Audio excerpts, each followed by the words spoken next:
Hey, it's Ash from Revolution Me, and this video is about mental illness and whether it's a choice. Now, I have done a video on this topic before. It was a while ago, and I feel that there is more to be said about the subject. So there's three things in life that we have total control over. One of them is what we think about. The second thing is what we choose to make that mean. The thing that we're thinking about, what we choose to make it mean. And the third thing is the action that we take. And I know that what I'm about to say in this video might be controversial, and that's fine. A lot of people will say that mental illness is simply a choice. So whether you're down in the dumps or you've got full-blown depression, whether you're a bit stressed or you've got an anxiety disorder, some people will say that mental illness is just a choice. You can choose to feel happy or sad. You can choose to feel peaceful or stressed. You can choose to feel calm or joyful or sad or in despair or whatever. And I get where this line of thinking is coming from, because yes, we can choose what we want to focus on. And if we're feeling gratitude for where we are in our life, or if we're feeling appreciation for what we have, then it's really, really hard to feel depressed, because you can't really feel gratitude and feel depression at the same time. Or you can't feel gratitude and be afraid at the same time. The emotions aren't compatible. But where I think this falls short is when we think about what is going on in the brain of the person with the mental illness. So let's take depression or anxiety, just because those are two of the more common mental illnesses or psychological disorders that we have in the Western world. So a person will get diagnosed with depression when their feelings of sadness become so strong and become so pervasive that it actually becomes a functional problem. So depression is not just feeling sad, it's like a pervasive sense of sadness. Just like anxiety is different from stress. There's stress, but anxiety is actually more of a pervasive feeling where it permeates every aspect of a person's life and it affects functioning. That's the critical element to talking about mental disorders. It has to be affecting that person's quality of life. So one of the things that happens whenever we find ourselves really in the depths of sadness, almost to the point of depression, or maybe to the point of depression, is that our thinking becomes distorted. Because when we feel a little bit of sadness, it becomes easier to think about other things that cause sadness. It's kind of like a trigger. We think about something sad, it triggers other sad memories, which trigger even more sad memories. And what it does is when we're in that spiral of feeling sad, it actually shifts the way that we perceive the world. And all of a sudden, things around us that might normally be neutral start causing sadness as well. So it's kind of like this spiral, and it just gets worse and worse. And the same goes with stress. When we have a little bit of stress, it makes it easier to get more stressed about things, and at some point we kind of hit a threshold. The stress triggers stressful memories, and we find more things in our life to feel stressed about. So even things that normally wouldn't faze us at all, we actually start to feel really overwhelmed by. So it's this kind of cycle that can happen whenever we're feeling sadness, depression, or stress or anxiety. So why is this so important? When we're experiencing psychological distress, it actually alters the way that we perceive the world. It alters the memories that are triggered. It alters the way that we perceive things around us. It alters what we focus on.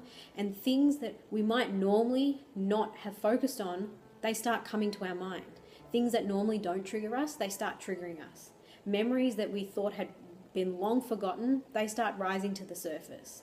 Because the thing is when we're feeling sad or stressed, our brain just does not function in the same way. So when people say that mental illness is just a choice and you can choose not to be depressed or anxious or whatever, I don't fully agree with that. And in fact, I would say that no, our brain just doesn't operate in the same way.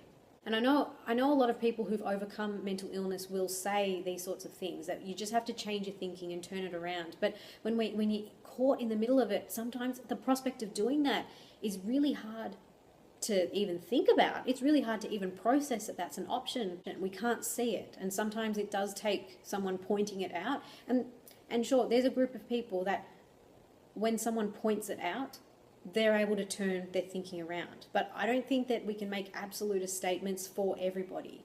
If there is someone who is depressed or anxious and we tell them that mental illness is just a choice, is not actually helpful. That's not actually going to help them in that moment.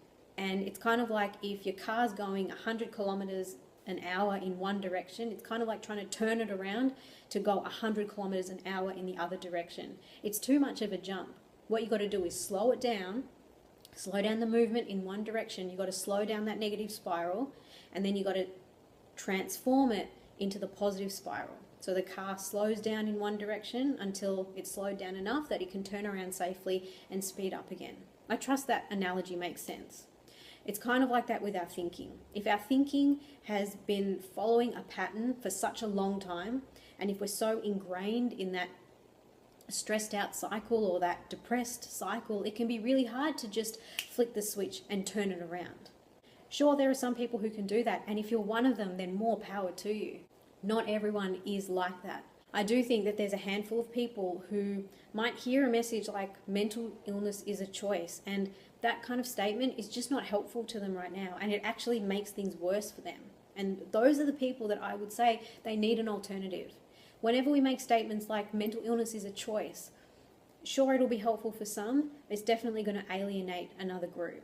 That's why we need options. We need to have a variety of options for people to choose from. So whether that's therapy, seeing a counselor, a psychologist, a neuropsychologist, a life coach, talking to a telephone helpline, maybe it's medication. Some people like to go down the more alternative health pathways, like going to see a naturopath, and I'm sure there's many others that I don't even know of. The point of this video is that when we're in the depths of mental illness, our thinking actually becomes distorted. Our thinking becomes narrowed, our judgment becomes cloudy, we're not always able to make rational decisions, and it's actually a time when we need to take care of ourselves the most. And I'm going to put a link to a video down below about if you're still experiencing depression and anxiety, then this might be a reason that you haven't thought of yet.